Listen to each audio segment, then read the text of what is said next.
Assalamualaikum warahmatullahi wabarakatuh. Waalaikumsalam warahmatullahi wabarakatuh. Bismillahirrahmanirrahim. Alhamdulillahirabbil alamin wassalatu wassalamu ala asrafil anbiya'i wal mursalin sayyidina wa maulana Muhammadin wa ala alihi washabihi ajmain, amma ba'd.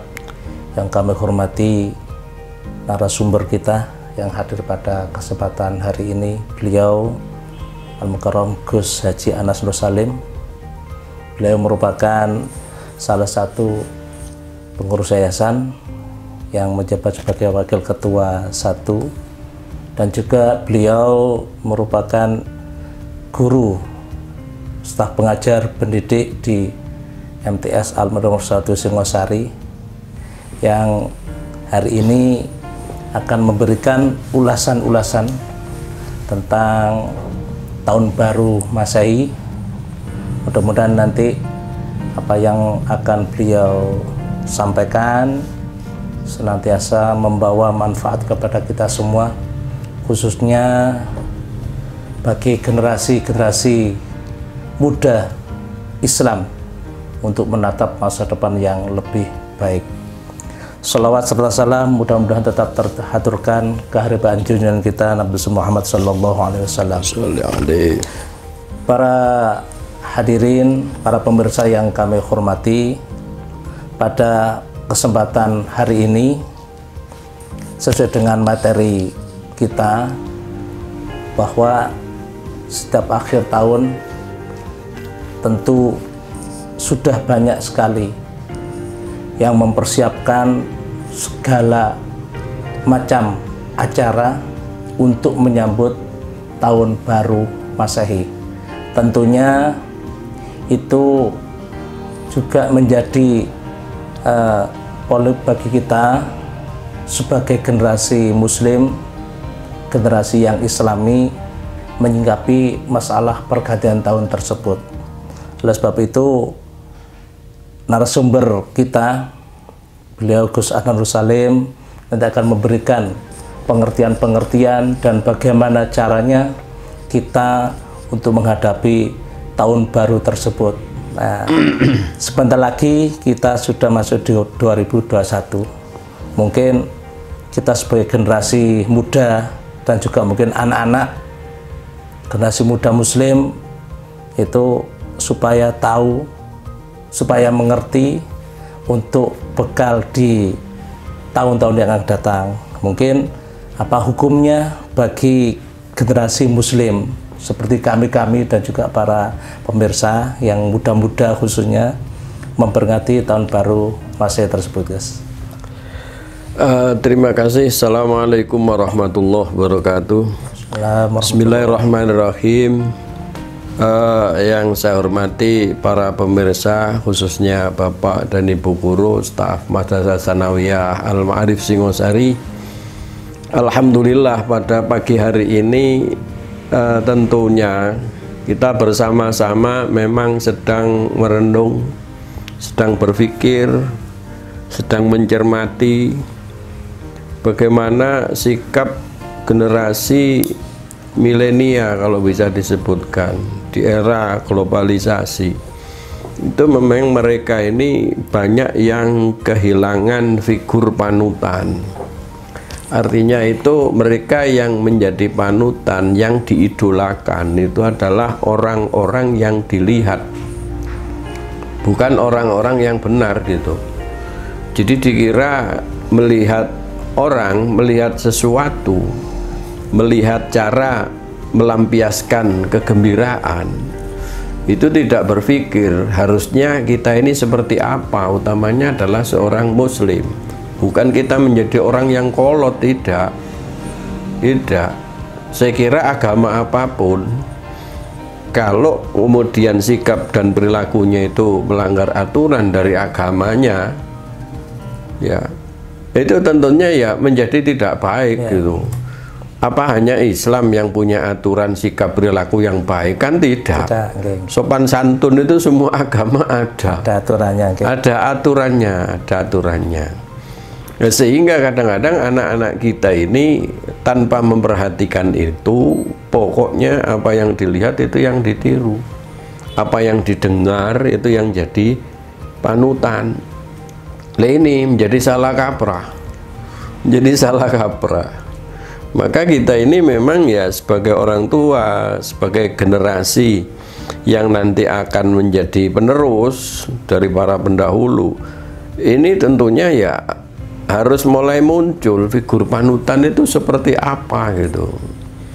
Ya memang karena di era globalisasi ini tidak ada sekat gitu. Sepertinya semua boleh ya, sepertinya. Nah, moral menjadi merosot, persaingan di semua lini, apalagi kemajuan teknologi informasi, waduh tambah tidak jelas itu. Jadi orang menjadi tahu semuanya karena nggak ada sekat. Makanya kalau sekarang ini ada orang memperingati datangnya tahun baru, malam tahun baru, itu roto-roto itu hura-hura, gak ngerti nyebul trompet itu geopo gitu. Gak ngerti. Nah, kita ini untuk apa nyebul trompet? Apa manfaatnya? Seneng gitu. Loh, apakah itu hanya senang-senang? Harusnya kan tidak. Kita harusnya itu bersyukur. Karena apa? Kita masih diberi kesempatan hidup. Lalu kalau hanya pakai senang-senang, hidup di dunia itu katanya sementara. Kata orang Jawa itu sekedar mampir ngombe, terus ya apa ini? Ya, maka harusnya itu menjadi bahan introspeksi bagi kita. Ya, introspeksi, muhasabah. Tahun yang sudah lewat itu apa yang kita lakukan? Jangan pokoknya sekarang ya sekarang loh. Orang itu kalau ingin panen itu harus menanam dulu. Maka kita harus cerdas, harus bisa memberikan pencerahan, memberikan pemahaman. Apakah yang kita lihat itu mesti benar? Apakah yang kita dengar itu mesti benar? Apakah yang kita jadikan figur panutan itu mesti baik? Kan belum tentu. Kita punya keyakinan sendiri, kita punya aturan sendiri. Intinya hukum untuk memperingati tahun baru masa ini bagi generasi muslim itu kalau hukumnya sendiri tidak ada halal, tidak ada haram, tidak ada sunnah, tidak ada mubah. Tergantung bagaimana kita cara memperingatinya. Kalau nanti cara memperingatinya itu kemudian dengan hura-hura, kebut-kebutan, apalagi kadang-kadang dirayakan di atas gunung, laki-laki perempuan campur aduk, lah apa itu tidak melanggar aturan syarak kalau kita sebagai muslim. Berarti kalau seperti itu haram Gus nggih? Iya haram jadinya, bukan memperingatinya, cara memperingatinya. Loh, jadi seperti itu. Ya, apakah kemudian nyumet kembang api macam-macam, bahayanya lebih besar daripada manfaatnya, apalagi kalau dihitung dengan sekarang masa pandemi COVID ini belum selesai, nanti kumpul sekian banyak orang. Jadi intinya hukum itu tergantung waktu menyemarakkan itu. Kalau segi positif, cara memperingatinya. Kalau dipakai untuk muhasabah, berarti ada nilai positifnya. Yang sudah saya kerjakan ini seperti apa? Tahun yang sekarang akan datang, berarti memang bilangannya tambah, tapi usia kita kan kurang, jatah hidup kita menjadi berkurang. Ya, apalagi kalau kita hubungkan dengan kewajiban kita, apa sudah cukup? Kita nggak tahu umur kita kapan gitu. Dunia itu memang laibun walahwun, jadi tempat bermain, tempat bersaing, mata ulurur. Jadi seperti itu dunia itu. Ya. Maka harus kita pakai untuk muhasabah, itu yang bagus itu. Sebab kalau kita muhasabah itu harus melihat salah satu hadis Nabi itu, mangkana yaumuhu khairun min amsihi fahuwa robihun. Barang siapa yang hari ini lebih bagus dari kemarin, dia termasuk orang yang beruntung. Padahal kecenderungan kan tidak. Hari ini lebih jelek dari kemarin. Generasi hari ini lebih jelek daripada generasi sebelumnya. Jadi seperti itu. Kemudian yang kedua, wa mangkana yaumuhu mithlu amsi fawa maghbunun. Barang siapa yang hari ini sama dengan kemarin, termasuk rugi, sama aja rugi. idem terus gitu ya. Kanok batine lah gampangannya itu. Wong dagangnya kanok batine ya rada merengut mulai gitu lah. Ya, cemberut. Apa anu adus gak oleh apa-apa gitu. Ya, sama aja termasuk rugi. Apalagi yang ketiga, wa mangkana yaumuhu syarrun min amsihi fahuwa mal'unun. Kalau hari ini lebih jelek dengan kemarin, dia termasuk orang yang celaka, yang dilaknat. Naudzubillah Gus. Naudzubillah min dzalik itu udah. Ya, usianya semakin berkurang, jatah hidupnya semakin berkurang, kelakuannya semakin jelek. Lo kan torok itu nanti. Torok. Untuk apa kemudian orang ini selalu berdoa, Allah makhtim lana bi husnil khotimah. Ya Allah, mudah-mudahan saya ini Kau jadikan orang-orang yang akhir hayat kita. Amin. Pungkasan usia kita ini orang yang husnul khotimah, pungkasan yang bagus. Loh, antara kelakuannya dengan doanya nggak sama, nggak sejalan. Doa ini kan beling namanya itu. Pada Allah aja beling, apalagi pada manusia. Dan jadi seperti itu. Tadi yang sempat saya tertarik itu dunia ini laibun gitu guys. Iya. Jadi tempat bermain. Jadi iya, kalau tempat bermain itu pasti ada selesainya Gus nggih? Iya, ada selesainya. Nggak ada permainan nggak selesai, itu nggak ada. Sepak bola itu 45 menit kali 2. Boleh kalau main game atau game overnya Gus? Iya, game over. Ada time outnya barang dealing no. Jadi ngaji itu termasuk time out itu. Time out itu. Boleh, apalagi kalau yang nggak ngaji lah itu tambah nggak ngerti kapan time outnya. Mungkin main metenteng sampai nggak karu-karuan gitu kadang-kadang. Terus gini Gus, kebanyakan pada malam tahun baru itu biasanya mulai pagi itu yang tadi sudah jenengan sampaikan namanya generasi milenial. Itu sudah persiapan Gus, yang ingin camping, yang ingin bermalam di hutan atau di pegunungan, menikmati keindahan pegunungan. Bahkan itu banyak yang terjadi laki-laki perempuan Gus. Nah itu bagaimana menurut pandangan panjenengan itu, apakah itu nanti mengakibatkan tambah parahnya musibah yang ada di negara kita Gus? Iya jelas, itu sudah, itu jelas. Jadi semakin banyak pelanggaran pada aturan-aturan Allah, apalagi kita seorang muslim, ya jelas akan dikasih contoh musibah, dikasih ujian, dikasih macam-macam gitu ya. Jadi itu sesuatu yang memang menjadi gaya hidup itu Pak Rafiq. Jadi itu menjadi gaya hidup sekarang itu. Jadi mereka itu takut dianggap ketinggalan zaman. Takut dianggap kuper misalnya, ya, takut dianggap jadul misalnya. Loh, apakah kemudian yang modern itu kemudian yang melanggar aturan? Kan tidak. Justru kalau ilmu pengetahuan, kemajuan teknologi, kenapa yang modern kok yang digandrungi? Sekarang telepon itu, dulu kan telepon HP koyok senter gitu gede. Sekarang tambah kecil, sekarang gede lagi, lebih lengkap. Itu yang digandrungi.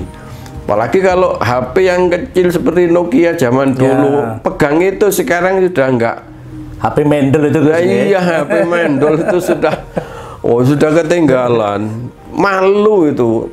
Anak kecil aja malu bawa itu. Loh, kenapa kalau teknologi itu kok kemudian yang jadul nggak mau? Padahal kita ini yang dulu itu yang lebih baik harus kita ambil. Yang sekarang, yang modern, yang maju, yang milenial, itu yang baik kita ambil. Kalau kaidah yang dipakai di kalangan warga Nahdiyin dan Nahdiyin sendiri, NU lah gampang. Al-muhafadzatu alal qadimis sholih wal akhdhu bil jadidil ahsan. Min jadidil aslah. Jadi kita ini mempertahankan yang dulu masih bagus. Ya. Kita mengikuti yang sekarang yang lebih bagus. Jadi tidak menghilangkan yang dulu. Apa yang dulu itu kemudian pasti jelek, belum tentu. Sekarang barang kuno itu menjadi mahal sekarang itu menjadi mahal.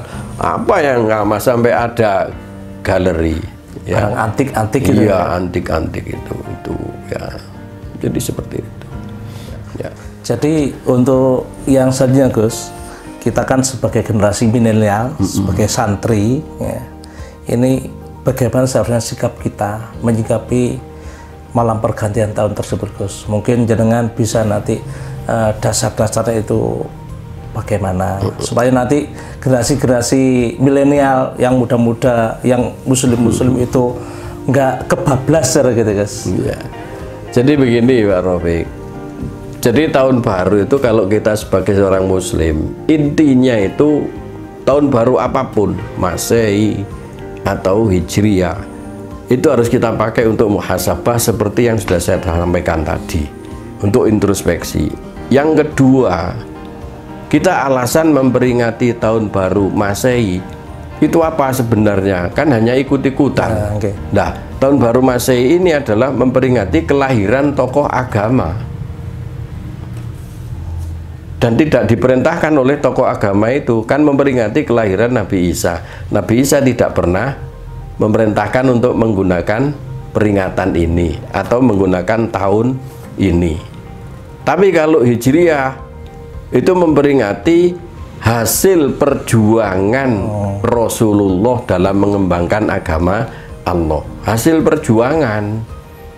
Kemudian diperintahkan oleh Rasulullah pada saat ya ada perjanjian antara orang-orang Nasrani di Najron. Ini Rasulullah memerintahkan pada Sayyidina Ali supaya dicatat. Akhirnya Rasulullah menentukan perjanjian ini terjadi pada tahun kelima Hijriah. Rasulullah sudah memerintahkan. Nah, begitu sudah berganti pemimpin sampailah pada Khalifah Umar. Khalifah Umar menetapkan bahwa hitungan tahun Islam itu dimulai dari tahun Hijriah. Apalagi ya dalam bahasa Jawanya itu nek tanggal Hijriah iku ono bulane. Bulane ketok. Tanggal 1 nyilirit, tanggal 15 pewadang. Tapi lek tanggal miladiah di Januari tanggal 1 bulane gak ketok. Misalnya tanggal 1 bertepatan sampai tanggal 10, misalnya tanggal 5, bulan itu durung tutup. Tapi nek Hijriah tanggal 1 loro tambah suwe tambah gede. Iya, lah seperti itu. Gampangnya itu seperti itu.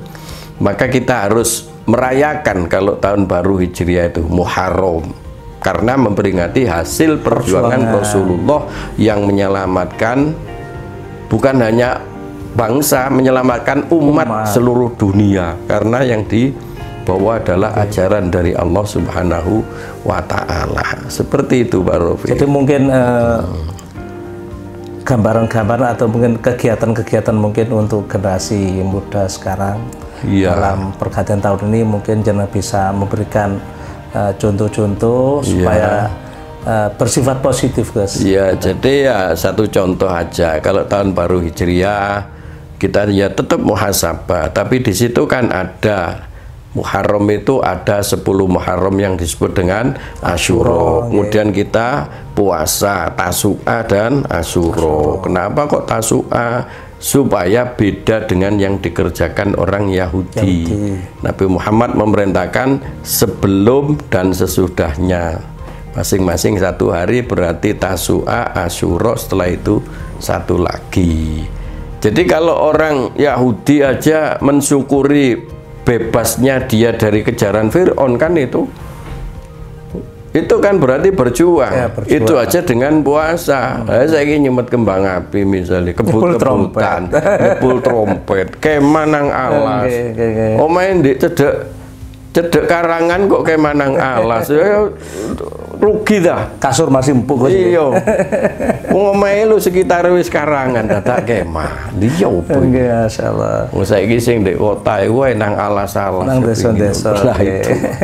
Seperti itu. Jadi seandainya mungkin generasi-generasi muda ini merayakan mungkin tak itu malam tahun baru itu pakai istighosah, pakai sholawatan. Wah, itu jauh lebih bagus itu.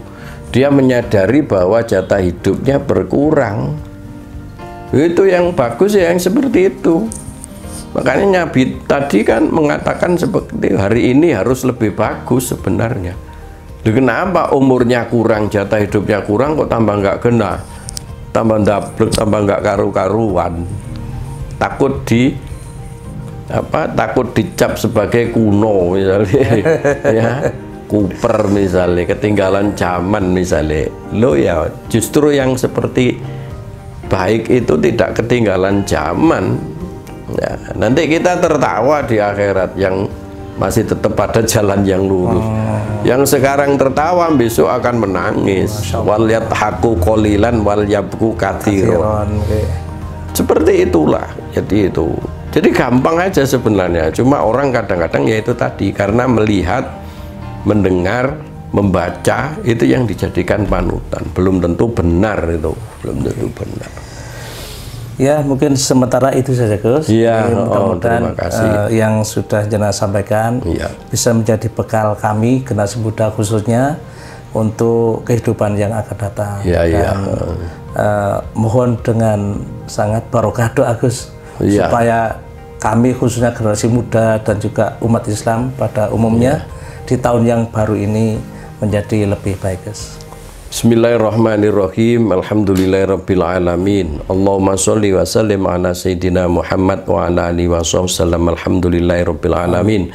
Allahumma ja'al hayatan ziyadatan lana fi kulli khair. Amin. Wa ja'alil mauta rohatan lana min kulli syarrin. Rabbana atina fid dunya hasanah wa fil akhirati hasanah wa qina adzabannar. Wa sallallahu ala sayyidina Muhammad wa ala alihi wa sahbihi wasallam. Walhamdulillahi rabbil alamin. Wassalamualaikum warahmatullahi wabarakatuh. Waalaikumsalam warahmatullahi wabarakatuh. Terima kasih. Demikianlah tadi bincang-bincang saya dengan Gus Anas Nur Salim. Mudah-mudahan dengan pencerahan dari beliau senantiasa membawa keberkahan kepada kita semuanya, kemanfaat kepada kita semuanya untuk mengarungi kehidupan yang baru di tahun yang baru. Mudah-mudahan menjadi lebih baik dari tahun-tahun yang sudah. Amin ya rabbal alamin. Saya Muhammad Rafiq undur diri. Mohon maaf atas segala kekurangan. Wassalamualaikum warahmatullahi wabarakatuh. Waalaikumsalam warahmatullahi wabarakatuh.